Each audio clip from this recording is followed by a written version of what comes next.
is not the awareness of the Brahman the same as the belief in that God?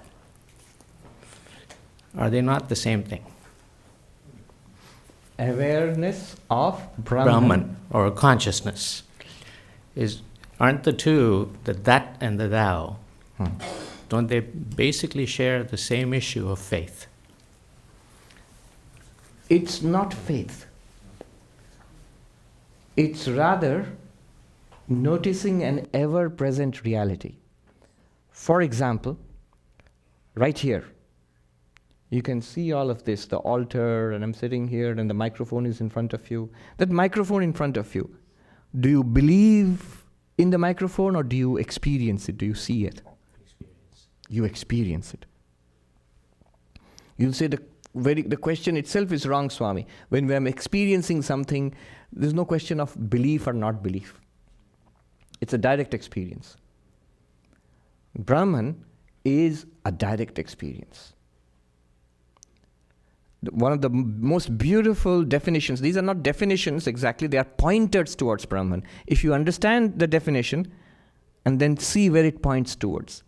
One of the most beautiful such pointers is, what is Brahman? Anubhava Swarupa Atma.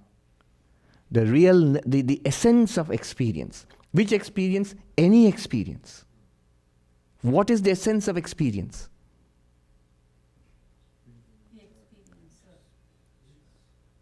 Experiencer, but what is that experiencer then? Because experience is also a body, eyes and ears, and is that the essence of experience? Consciousness. It is awareness. If I have to tell you this, then I've already failed. What is the one common thing in all experiences? By experience, I mean the simplest things. Hearing, smelling, tasting, touching, talking, remembering, getting angry, loving, hating, all of that is experience. What's the one common thing always? The one who, somebody said awareness, and you said the one who experiences. Are they the same thing, the awareness and the one who experiences? Correct. The one who experiences and the awareness are one and the same thing. Is that direct, or is it something that you believe in? This world that you are seeing around you, the one which we are seeing around us, about this world itself, the altar and the lamps and the microphone and the people, we don't say, I believe these are there. I say, I see it. How much more direct is the one which sees? Except only one problem there is. Why this question of faith comes up? Because the seer is not an object. We are so used to objectifying that to believe in something, we must make it an object. To be convinced that it exists, we must see it. The word it means an object. We must see it, we must hear it, smell it, taste it, touch it, or even think it, or even understand it. It's like saying, the photograph is the proof of the photographer. But the photographer is not in the photograph, unless it's a selfie. But the photographer in those old portraits, the painter or the photographer is not in the photograph. But the very photograph, all the people in the photograph itself, a group photo, it shows the unseen presence of the photographer, the very existence of the photograph. Photograph, experience, your experience. It shows that it is happening in the awareness. Even in the case of photograph and photographer, it's something that we are thinking about. It's a thought experiment. But consciousness is not a thought experiment.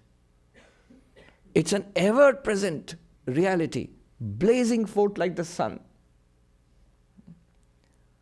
Anubhava Swarupoyam Atma. This self is the very nature, very essence of experience. Another beautiful, similar pointer is Anubhava Matram Param Brahma. The highest Brahman, the transcendental Brahman, is pure experience. Now, what do you mean by pure experience? The moment I say pure experience, immediately it gets into our mind, oh, that must be something that Swamis get. We are getting lots of impure experiences. No. What is pure experience? I'll define it very precisely for you right now. What is pure experience? Experience minus the object of experience. In every experience, there's an object. Drop that object. There are techniques in Kashmiri Shaivism which use, there's a book called Vijnana Bhairava, which uses this to great effect. In order to point you back to the pure self, it generates an object which you have to meditate upon and then drop the object. Like this, for example. We'll do this and then stop. Before we do that meditation, I will also answer the other one we said, the question of that and thou. Yes, it's not a question of faith. That means pure Brahman. Technically, this is called Mahavakya Vichara, analysis of the great saying Mahavakya. There are different steps. You have to first see what the terms mean. There's something called Lakshana, implied meaning, and then you come to a common meaning. So, what is that? The sentence is that thou art. Where is the sentence from? It's from the Chandogya Upanishad. That thou art. You are that. What is the meaning of that? In the Chandogya Upanishad, it means Brahman from which everything in the universe has originated. Sat. What is the meaning of thou? There, thou means the questioner, the student, Shwetaketu, who is asking the questions. That means the individual being, you, I. So that is you, and Brahman is the source of the universe. Literally God, Saguna Brahman. Now there's a process. There's it's a lot of philosophy of languages involved there. There's a multi-stage process in which finally you come to the understanding, I am pure consciousness, and Brahman is also pure consciousness. We are one and the same pure consciousness. That is the meaning of that thou art. Is it a question of faith? No. If you start with God, the whole question of God is a question of faith. In Sanskrit, it is called paroksha. Paroksha means beyond our senses. Beyond our senses. God is not something you normally see or hear or smell or taste or touch or you meet and talk with on a regular basis. No. So it is something that we believe in. We have read about it, we have heard about it, and so we believe in it. It is a matter of faith. Your own existence, is it a matter of faith? I exist. Other people are in this room. How do you know? Let me look at the picture. Yes, that person was there. You were in that room. Yes. How do you know? Will you say, let me look at the picture. Was I there? No. You remember being there. You remember being here. You were here directly. Your own existence is not a matter of faith. It's a direct experience. Now put these two together. God is an infinity without any problems, omniscient, omnipotent, omnipresent, without any problems whatsoever, but only one problem. God has only one problem. What is that? God is based on faith. God may not exist. Do you see where I'm going with this? The idea of God, does God have a problem? Nothing except one. Or let's put it this way, God has no problem provided God exists. In every religion which believes in God, there is always the desperate attempt to prove the existence of God. In fact, later this month, there's going to be a discussion in East Side in Manhattan. A group of philosophers will meet, and the subject of discussion is, does God exist? So 2 proofs for the existence of God will be discussed, and 1 proof against the existence of God will be discussed. So it's always there. In Hinduism, in dualistic Hinduism, the Nyaya philosophers, they developed 9 or 10 proofs of the existence of God. Well known. There are texts which have more than 20 different proofs of the existence of God. None of which would be overwhelming. I mean, none of which will impress you much if you actually look into it.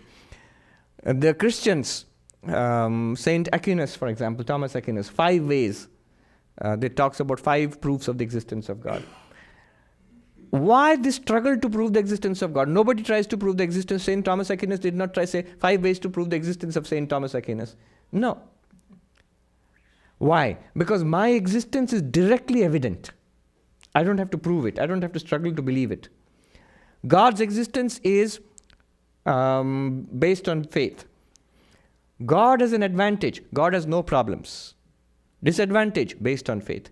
I have an advantage. I am obviously present. It's not a question of faith. I'm directly evident. But I have a disadvantage. I have many problems. You see where I'm going with this? There are 2 terms in this equation, that thou art. The thou, the individual, you, me. We, beyond any reasonable doubt, we exist. But our existence is a limited existence surrounded by a lot of problems, suffering. And that is God, an infinite existence without any problems, but doubtful. Doubtful infinite existence, certain limited existence. Bring them together. What the Mahavakya does is, when you bring them together, you get a certain infinite existence. The doubt regarding the existence of God is removed, and the infinitude of the self is the finitude of the self is removed. I'll repeat again. The beauty of the Mahavakya, that thou art, what it does is, when you put these 2 together, it will show you the undoubted existence, not a faith. God is faith. Your existence is not faith. So this very existence, not dependent on faith, directly revealed existence, it will use God's infinitude to show you that this directly evident existence is infinite beyond any problems. That is the whole approach of Advaita Vedanta. That's why it's so stunning. A problem-free, infinite, indubitable, certain existence. If we get it. It's there for us. That's the beauty of it. That's why in Advaita Vedanta, there's no problem regarding God's existence. Somebody asked a Swami in Rishikesh, give me an irrefutable proof of the existence of God. Ishwar ke astitva mein akatya praman dijiye. Give me an irrefutable proof of the existence of God. And the answer was, your existence. Aapka astitva. It makes sense in Advaita Vedanta. It does not make sense in a dualistic religion. Because my existence is not the existence of God in a dualistic religion. But in non-dualism, the 2 are one and the same. They're pointing to the same reality. So we'll end on that very good note. The meditation I pointed out, there's no time, but let me point out what they do in Vijnana Bhairava is that they take up an object. It's like this. Lie down, or it will work even if you imagine it.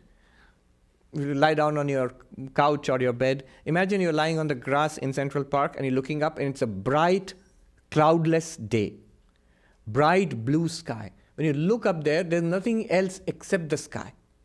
All the trees and people, you can't see them because you're flat on the ground looking up there. Look up. You have to keep your eyes open. Brightly. See, bright, shining, vast, limitless sky. Be absorbed in that until it seems you're falling into that vast blueness. And then in one instant, close your eyes, dismiss the sky. Move it out of your... Just let it, drop it, dismiss it. What will happen is you'll be left behind with awareness only. That sky, it serves to blank your mind from all objects except that sky. It's an object, but it's a limitless physical object. Then when you finally in one instant drop that limitless object, only the subject is left behind. It should become evident. Even if it doesn't, try again and try again. That's one way they do it.